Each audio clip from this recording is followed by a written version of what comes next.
news on this Monday, October the 2nd, 2017. I'll just say this about this mass shooting. Whenever there is a shooting like this, whether it is real or whether it is manipulated or whether it is a real event that is manipulated for political purposes, we need to make sure that we do not let fear stampede us into giving up our liberty as it did after September 11th. As we begin to look at that in retrospect, it was very clear that that was how that was used. And so when we look at a situation like this, the key thing is to understand where we are, the issues that are unfolding around us, whether it is open borders and mass refugees coming in to take over European and countries and America to flood us with immigrants, or whether it is the left and their plans for revolution to coincide perhaps with the 100th year of the Bolshevik Revolution. All these different elements that are coming in here are very important. But as I was saying in the last segment, one of the key elements that I think is not on the radar of enough people is what is happening in our schools. That is where the people like Bill Ayers are having so much influence. And of course, he's not there in the classroom teaching your children, but he has organizations, and those with him have organizations that affect the way your children, what your children are taught. You have to understand that it is no longer the goal of the schools to teach Johnny to read and write. They want to teach Johnny to be an Antifa member or Antifa. That's what they want to teach. They want to teach them, if they're white, self-loathing. If they're not white, they want to teach them to hate whites. And we see this typically coming from white college professors, people of privilege, if you will, like Bill Ayers. It was the weatherman who created the white skin privilege issues. And again, he stopped bombing buildings and started bombing our children's minds. And this article we have on the Daily Caller, professor wants educators to dismantle student belief in hard work. What I think is really behind this, if you listen to what she's having to say, we understand that the revolutions that they have started in Europe have been started on the basis of class warfare. They tried to do that here in America, and it didn't work for them. So they went to racial division instead of class warfare. They went to race warfare. And that's where they've been. But now what they're trying to do, I believe, is to conflate the two together. This is Angela Putnam, a public speaking professor at Penn State University, Brandywine. And she said she had polled her students that attended her white privilege seminar. See, that's what they are teaching now in school. The kids don't have the tools of learning. The kids don't know anything of any value, anything that's even going to make them valuable as an employee, because they don't need employees. Before these kids really get very far in their work life, if they get that far at all, they're going to have robots taking over most of their jobs, whether it's at the bottom or whether it's at the middle level or whether it's at the top. And so what they want are revolutionaries who are going to create a warfare for them. It's going to be I wouldn't call it a soft kill, I'd call it more of a hard kill. But they have the white privilege seminar, and she said she was concerned, she was displeased that the students supported whiteness ideologies when agreeing with statements like, everyone has an equal opportunity to achieve success. Most of our students believe that. That's why their class warfare hasn't worked in America. And here's another one. If I can work hard, I can be successful. You believe that, then class warfare doesn't work. So that belief system has to be attacked and destroyed.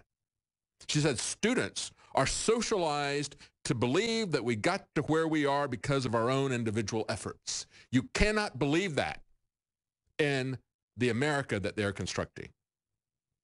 You cannot believe that your children belong to you. Your children belong to the state. And when they get serious about it, they're going to educate them. And this is the way they're going to educate them. To take away the idea that you can get somewhere if you work hard. Because if they take that away, now it becomes an issue of race. It becomes an issue of class. And then it becomes a festering problem that can never be solved no matter how hard you work. So what they're trying to do is morph the race warfare and the class warfare together in the universities. This is a planned takedown of our society. We are funding this with our tax dollars. And when you look at what's happening with DACA, when you look at what's happening with illegal immigrants, the biggest pushback against doing anything with this was coming from the universities. These are the universities that extend in-state tuition to people who are foreign citizens. Americans cannot go from one state to the other and get in-state tuition, but a foreigner, a foreign citizen who is here illegally can get in-state tuition at any state they want to go to, because the universities are working with the federal government to make that happen. There's money involved in it for the universities, and there's control involved in it for the government, the same thing that we're going to see as they take over our transportation. Remember, when it's military warfare, they want to control several things. They want to stop the other person from moving. That's number one. That's where the cars are going to come in. They want to stop them from communicating. That's number two. That's where the internet comes in, where they can employ their censorship. And then they want to stop you from shooting. And that's what this event here is going to be used for. Before the end of the day, we are going to see Democrats coming out of the woodwork, screaming for new gun control legislation, screaming to stop down the unconstitutional gun laws that we are currently trying to overturn in the Congress. Move, communicate, shoot. Shut those down, and you will have control of a country. This is a planned warfare. And of course, the other part of this is if you get children at a young age, they're yours for life. Every dictator has known this. Every dictator has openly stated this from the time of Plato's Republic. We don't want them, he said, to even know who their family are.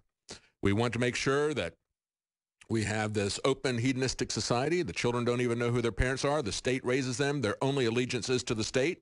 That was his ideal in Plato's Republic, and that has been the ideal of every government since then. You can see elements of it in Hitler's Nazi youth and the Lebens, what was it called? The German thing, Lebens, anyway, where they were going to breed people and encourage them to create the master race for the state. You can see elements of that in all of these. And so as she goes on to say, whiteness ideologies may be reproduced through a general acceptance and an unchallenging of norms,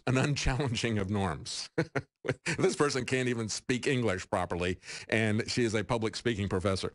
As well as through everyday discourse from a wide variety of racial positionalities. Yeah, okay. So this is where they're going. She sets up role play activities to make sure that people hate white people just as she does, even if they are white, as she probably is. As we go back to this, I want to play a clip for you that we have of the shooting again. Actually, we've got only about a minute and 29 seconds. I want to take some phone calls of people who may be witnesses to what happened in Las Vegas. Let me give you that number. That is 888-201-2244. Again, that is 888-201-2244 if you want to call in and comment. When we come back, we are going to play for you a clip of Alex Jones talking to Matt Bracken last week and talking about this exact same scenario that happened. Said there will probably be machine gun attacks into crowds because they have to create an atmosphere of fear and panic so that we will give up our freedom for the promise of security. And as we look at this, we were told that the SWAT team was sent to the room, that they identified it based on the broken windows, based on the fire alarms that went off, the smoke alarms that went off in that particular room. But as they got there now, they're telling us that the shooter turned the gun on himself, that he was already dead. Meanwhile, we see that there's not one but two rooms in the Mandalay Hotel that have the windows broken out completely. Those windows are not easily broken, but they could be easily shot out. Stay with us. We'll be right back. I'm David Knight with Real News. We'll take your calls, 888-201-2244 when we return.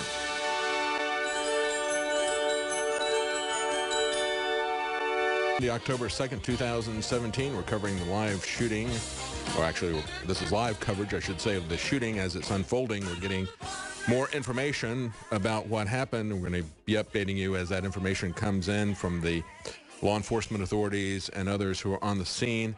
In Las Vegas, we've had more than 400 people transported to hospitals. More than 50 have been killed. This is the largest shooting event in U.S. history.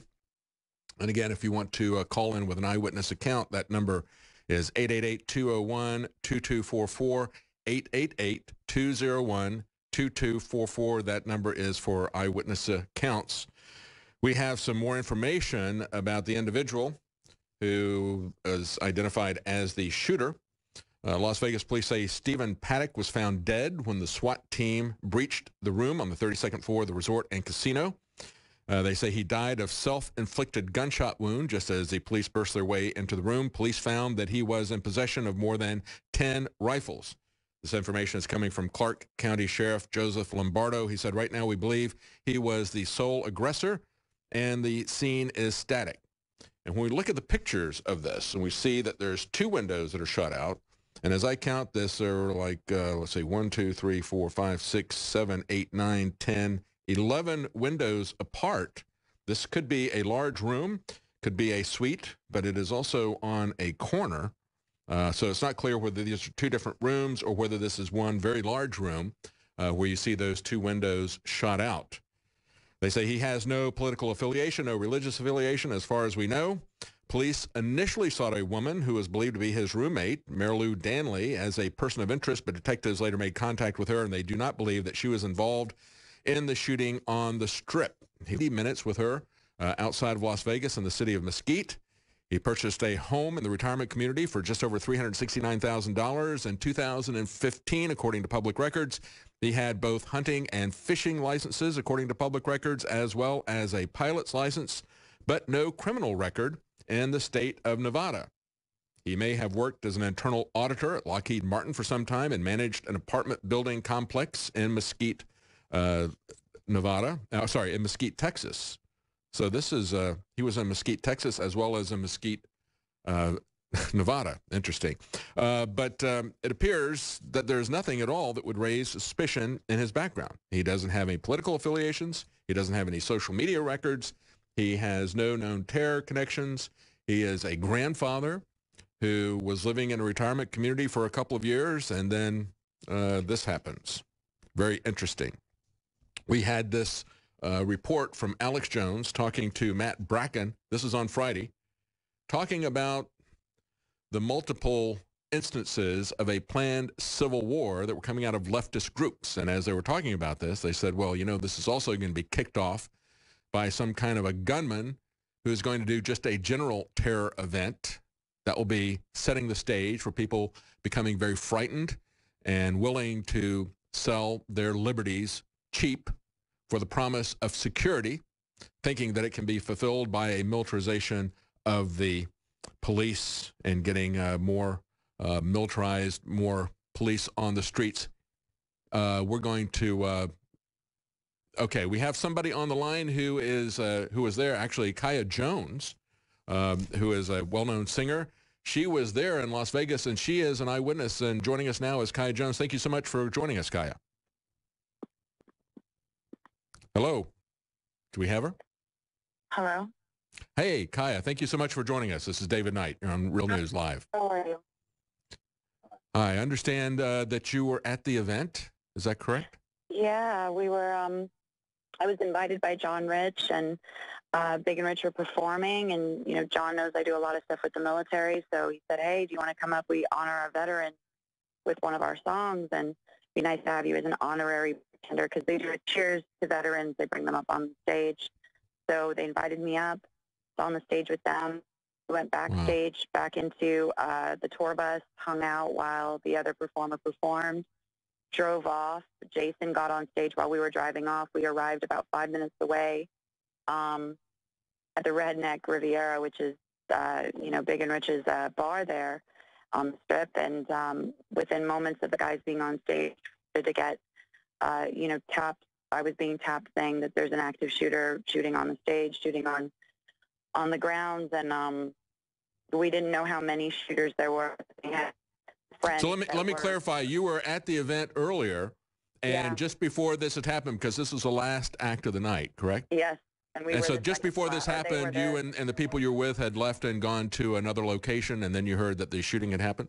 Yeah, we were not far away. I mean, literally down the road. So by the time he was 3 songs in, the guys were already on stage performing at the bar. When the shooter started, I think Jason was about 3 songs in. One of our really good friends is a great DJ. His wife and baby were on the 32nd floor with the shooter. Really? You know, they're fine, they're okay, but they happen to have a room on that floor. Wow. Yeah, and he was barricaded, you know, backstage because the shots started ringing out. And it was, you know, severe rapid fire. We were getting, you know, alerts of people that were at the meet and greet that were deceased at that point. Mm. But the people that you were with, no one was hurt because you left early? We left Is that early, correct? but we were all on lockdown, you know, and that was Mm. kind of a helpless moment because you had SWAT sweeping the strip. We were told there were more than one shooter. There was one firearm, you know, entire bar, and luckily we ended up having a off-duty FBI agent with his wife that they'd just been married, so they were on their honeymoon, and he showed his badge and said, "Is anyone carrying? I'm not carrying. I'm on my Wow. honeymoon," but handed the gun over to him. He stood, you know, watch at the door, but we were down, and that's the moment where you're like, we have 7 rounds. Catalonia, even the firemen and even the local police, they were pretty much helpless against the national police who were coming in there. Nobody was Yeah. armed, and essentially that can not, it's not that you want to escalate violence, but that can be a deterrent to violence against people when they know that nobody is armed. That puts you at a disadvantage. You said that you had some friends who were on the 32nd floor. We see that there's 2 windows that are broken out. In the, they say that there was one room. They're not talking about multiple rooms, but they're like 12 panels apart from each other and going around a corner. Do you know anything about the Mandalay Hotel where on the 32nd floor were those large suites? As far Well, as you, I know this much. I mean, these rooms were all sold out, right? This is a big festival. You're talking we got a about hard break lot. coming up. Kaya, can you hold on through this short break that we had Sure. and tell us about that hotel? We'll be right back. We're talking to Kaya Jones. She was there at the concert, and we're going to talk to her about the way the hotel was set up, the Mandalay Hotel. When we come back, I'm David Knight. This is Real News. We have Kaya Jones on the line, and of course Kaya Jones is one of the lead singers and founding members of one of the most popular girl groups in history, the Pussycat Dolls, from 2003 to 2005. She's worked with Britney Spears, Mick Jagger, D12, R. Kelly, Eminem, Backstreet Boys, Katy Perry, many others, and she was at the concert in Las Vegas, Route 91 Harvest Country Music Festival in Las Vegas, where the largest shooting in American history took place last night. You can also find her current album is the Crystal Naria album. It's placed her on Google's Play as the top EDM artist. You can also find her at Kaya Jones. That's Kaya Jones.com. Kaya, as we were going to break, you were talking about some friends of yours that you said were also staying on the 32nd floor of the Mandalay Hotel where the shooter was. We see that there are 2 windows that are shot out there. Are those large rooms as far as you can tell? Or, I mean, the question is, are those 2 different windows shot out of the same hotel room, or are those 2 different hotel rooms? All they're talking about is a single room from law enforcement. What do you know about that hotel, if anything? Well, the thing that I do know about that, you know, I haven't actually seen any photos of anything being shot out. I think just in, you know, shock and trying to get home because the roads were shut down. And luckily we were all on Big and Rich's tour bus. That was the only way we got out of being on the strip. If you were in a car, you were on lockdown, and they were gracious enough to let us through. There was no one on the road. But I don't know because I haven't seen the photos. But what I can tell you about any of the rooms in the Mandalay Bay or any of the, you know, other hotels along the strip right by the Harvest Festival, you know, they're sold out weeks in advance. You had every top country singer playing this festival, which took place over 3 days. You know, 30,000 people are in the audience when this began. Those rooms being booked out in advance was premeditated. He had to have picked the room or known. I mean, you're talking about 800, you know, 800 feet or further. You know what I mean? This is not someone who isn't skilled at shooting. Clearly, it was premeditated. I mean, how do you get a room just like that? And, you know, the eye in the sky from the moment you get on any of the properties in Las Vegas, I mean, there's nowhere in America with more cameras. So I know that eventually we're going to know more as it develops because I'm Kaya, certain. we're breaking in with some live developments right now. We're going to go back to David Knight here in just a moment. In the last 15 minutes, well, we'll come back to you later. Nope, it's fine.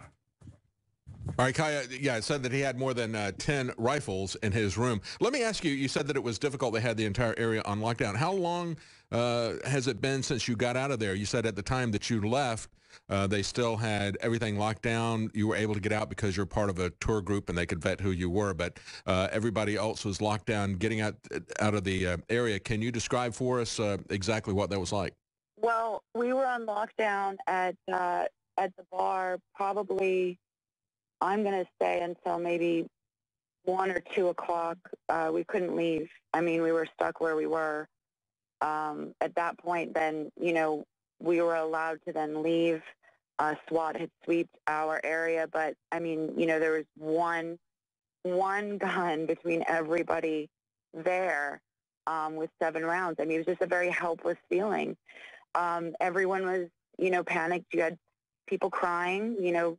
John jumped up on stage and, did a loud whistle, got everyone's attention and said, cut the music. Everyone needs to know what's going on, because everyone was having a good time. They didn't know that there was a shooter. We knew because we had people on site in real time saying, I'm barricaded backstage. I'm worried so-and-so, I think, has been shot. I mean, so we were getting updates even, I think, before it was being reported to the police.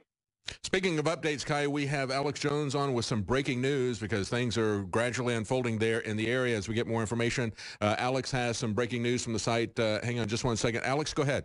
Yes, about 20 minutes ago, ISIS took responsibility for the attacks, and the police have confirmed that he had, the reported shooter had recently personally threatened them and posted videos threatening them, saying that he had joined ISIS, joined Al-Qaeda, and that he was basically a leftist, just like Reality Winner, and just like so many others that had converted to Islam and was so angry about Trump and everything that was happening that he went out and carried out this attack.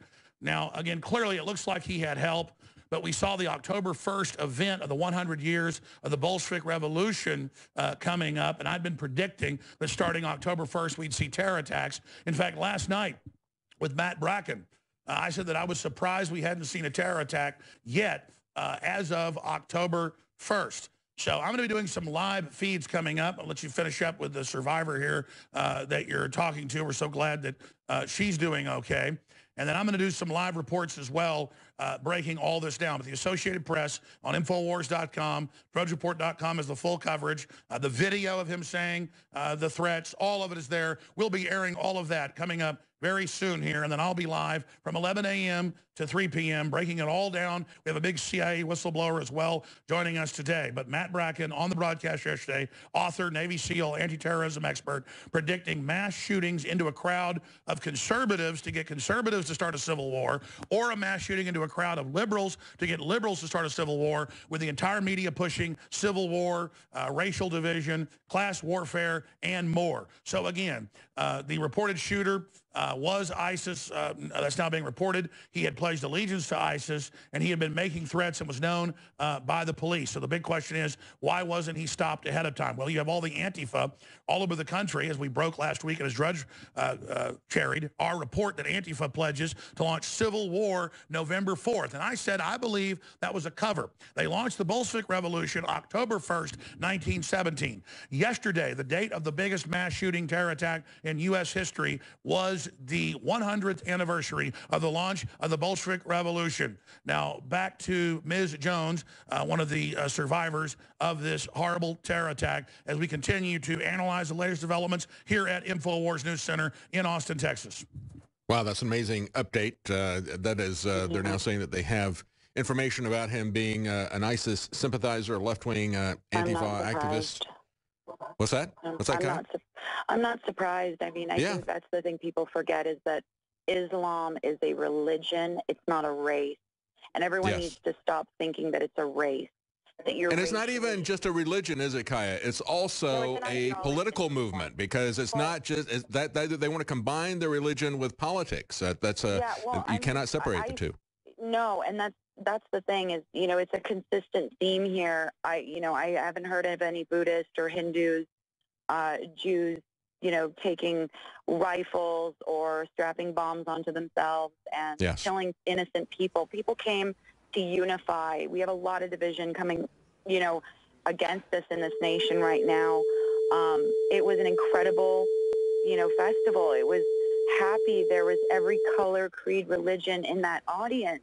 I mean, it was a unity moment to know that innocent people were gunned down from above by a madman, whether he was singular or had help, is just insane. The amount of rounds that he had to have shot, because, I mean, there's over 500 people that are wounded, over 50 people that are confirmed dead, and we have to send prayers. I mean, there was nothing to say that he couldn't have shot John or Big Kenny. We were all on that stage. You had veterans that were on that stage.